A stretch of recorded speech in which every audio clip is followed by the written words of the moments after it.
Hi, I'm running through all of the shows that I've seen this week on Broadway and reviewing them all. I've just recorded Kimberly Akimbo, I've also just recorded Aladdin. This video is going to be focused on Shucked, which is coming to the UK, and as a result, when I was last in New York about a month ago, I didn't bother to see it. I was like, yeah, I'll just see it when it transfers.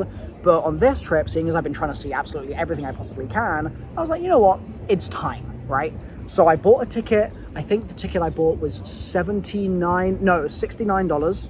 I tried to get a rush ticket, but basically they ran out about 3 people before me, and so I paid the $69 instead of the $40 or whatever it was. And I was sat about 5 rows behind Michelle Visage, and I think his name's Ross Matthews, which was so wild, but also gave me the impression, and this will be relevant in a moment, it gave me the impression that I was sitting in a pretty damn good seat. And my view was fantastic, like I could see absolutely everything. There was 0 stage obstruction. I was row O of the orchestra. I was decently in as well, so I wasn't super far to the side. And in general, I was very happy with my seat. So I sat down, everyone filters in, the show begins, and straight away I was like, okay, there's a problem. There is actually just a problem here that I really hope is going to get resolved, but if not, this is going to really impact my enjoyment of the entire show. And sadly, it didn't get fixed. Sadly, it was like that throughout.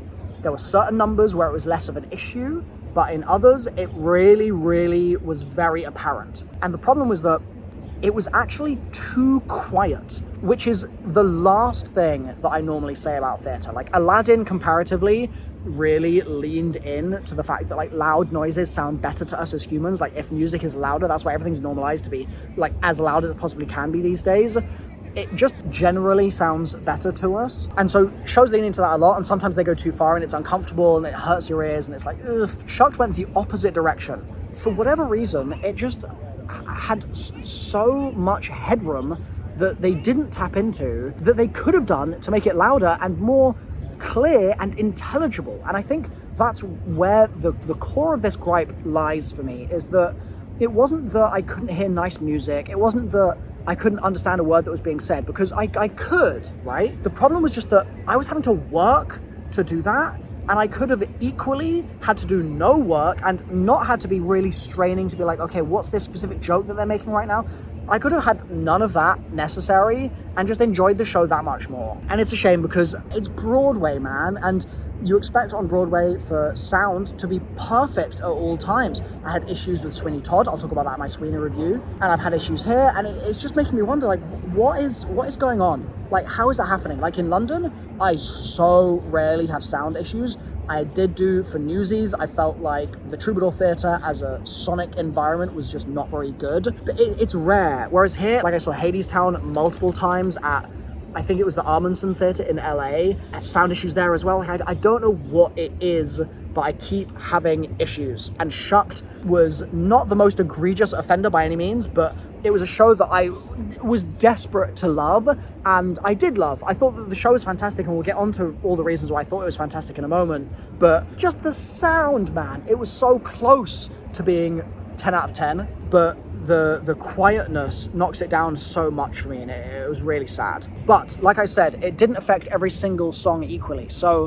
one song, for example, that it didn't affect in the same way, because it was more of a solo number, and that tended to be the rule.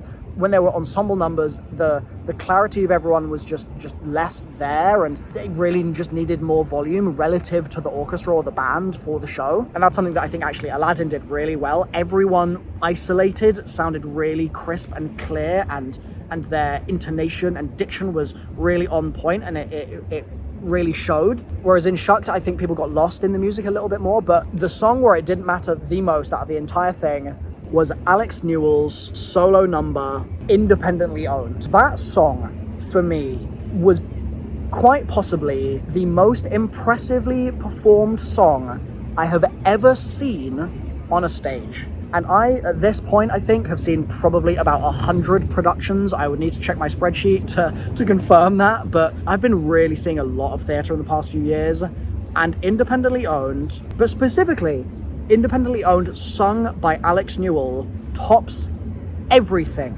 I was shell-shocked in my seat. When people say, oh yeah, like my jaw was on the floor, normally it's just an expression. I was literally sitting there like this, I don't even have the words to describe, and I don't have the words to stress to you how life-changing it was seeing Alex kill it in that role and absolutely kill it in that song.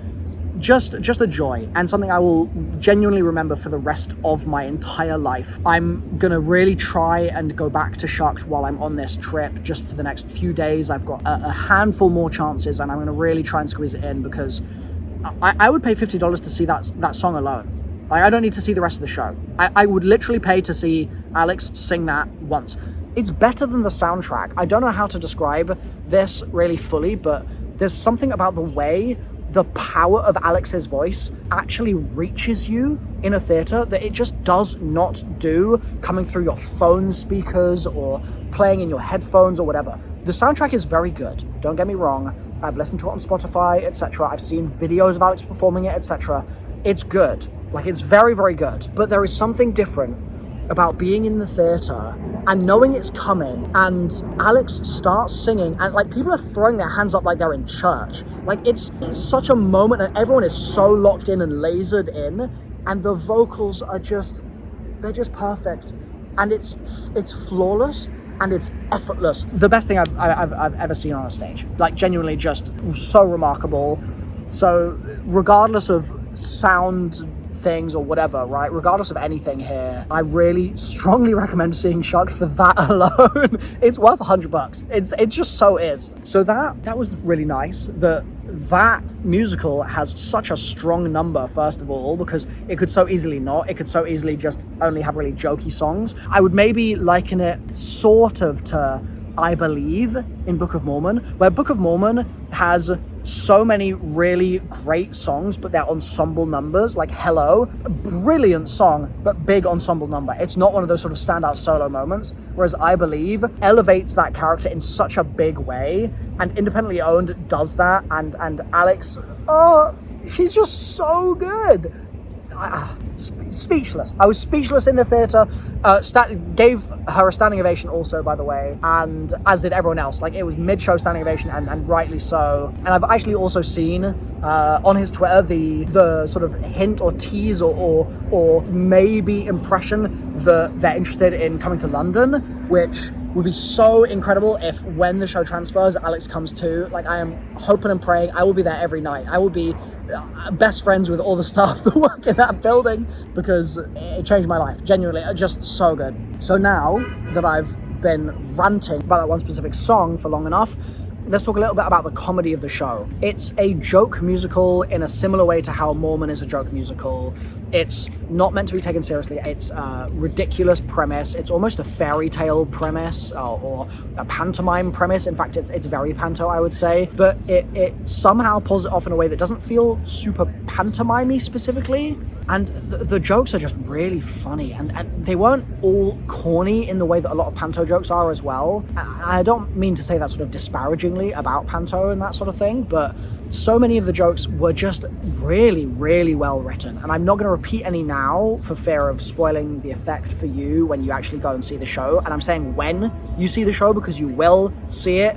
For Alex alone, you will see it. But there were moments where, for example, one character kind of always delivers the same kind of joke, and after the second or third of those same kinds of jokes, I was like, oh god, is this going to end up being something they repeat ad infinitum or ad nauseum through the entire thing, and it just gets a bit tired? But it didn't. Like, it kept surprising me. They repeated it enough for it to be like, okay, I understand the framing of why this character is doing this and why it's funny, but then they would transform the way that character acted, and I mean, it was great. It was a very, very funny show. And I'm a bit picky with humor in shows in general. I think that often you end up with like potty jokes and like, I don't know what you call it, like fart humor, toilet jokes, that sort of stuff that can be funny, but when that's all you're able to achieve, it falls flat for me. And this show managed to do that stuff, but also to have just some really, really funny moments in it. But there is an issue. There is a problem with the show and its upcoming transfer to the West End, because a big part of this show, like a solid 15-minute segment, is all about Tampa, which I think is in Florida, right? And it's making all these references to how people in Tampa are a certain way in Tampa, and it's funny, it's great. but it's going to go over people's heads in the West End in a really big way unless they're very smart about selling those jokes in a slightly more obvious way, I think, to a British audience. Because a big part of why those jokes are funny is the fact that they're so true, right? So one example, this isn't really a joke per se, but the audience really enjoyed it, was the commentary on the fact that people have kids on leashes in Tampa. There's like lots of old people and then kids on leashes, right? And another thing of like, you live in Tampa if you can't afford to live in Miami or Orlando, right? And so those sorts of things, I could kind of interpret the joke there, but it would have been funnier to me, absolutely, if I was from Tampa or I knew Tampa culture more familiarly, and I don't. And so the audience were laughing a lot harder than I was at that stuff, and I hope that they can be smart about the way that they deal with those things when the show does transfer. Another thing also to actually kind of warn you of is that this show is going to have a loud audience, and sometimes that's kind of okay, right? Other times that can be really annoying. And little parts of this show, I was like, okay, people are laughing, but they are laughing. And it was fine. In retrospect, it was absolutely fine. I was just a little worried that it was going to get into like audience participation territory a few moments. And that terrifies me because the audience is invariably not funny. Like, it's the jobs of the people on stage to be performing the comedy or what have you, and not people in the audience to be heckling and stuff. And it just got in that direction a handful of times, and I was a little worried, but it wasn't so bad. Like, it was fine, actually. The night that I was there, it was fine. But I fear on another given night, maybe it could be different, and you might end up having your experience kind of at least changed, for better or for worse, by other folks in the audience. So keep that in mind when you're booking it. This is not something that you can sort of sit there and chuckle to yourself and not expect anyone else to be in the room with you. Everyone else is very much in the room with this show, but it's okay. I mean, that's fun in itself, and especially in America, that's a bigger thing. People don't interact in the same way. In the UK, I've noticed it's a really, really big cultural difference. So who knows, maybe that won't be a thing at all in the West End. I also really appreciated the set design and the staging and everything. They've basically turned the entire theatre into a barn, and it doesn't transform in a particularly surprising or impactful way through the show, but it means that you can see everything at all times. No one ever feels like they're obscured. Everyone's got a great seat in that house, and it just felt really appropriate and really tasteful. So I thought that the staging was also really fantastic. Overall, Shucked for me would absolutely be a standout 5-star show if it didn't have that sound issue. Now, I'm gonna try and make it back and go see it again, and if it's got the sound issue in a different seat, then at that point, sorry, I can't give it 5 stars. Like, with the sound issue, because you're sort of straining to try and hear jokes, and it's a very wordy show in that regard as well. Like, the jokes are, they take a bit of thinking, and people get them at different times, which is great. It's intellectual in that sense. It's not just pure, solely potty humor. But when you're having to sort of strain to actually make out the rumble of words that have just come out of a character's mouth, it does diminish the experience to me. And so at that point, it's probably a 4. If it was even worse in a different seat, it would probably be a 3 for me, because it just completely changes the experience and reduces the enjoyment there. But if I sit in a different seat, I think I was in 017 for this one, if I sit in maybe the Mez, for example, in the next time that I see it, and there's no sound issues there, then it's 5 stars hands down. It's 5 stars because they could have literally done nothing on the stage but wait for an hour, put Alex Newell front and center to sing Independently Owned, and then put the curtain down and walked away, and I would have been happy. Ticket paid for. It's a brilliant show. I'm so glad it exists. It's so weird, but it's so wonderful, and I am looking forward to seeing it transfer as well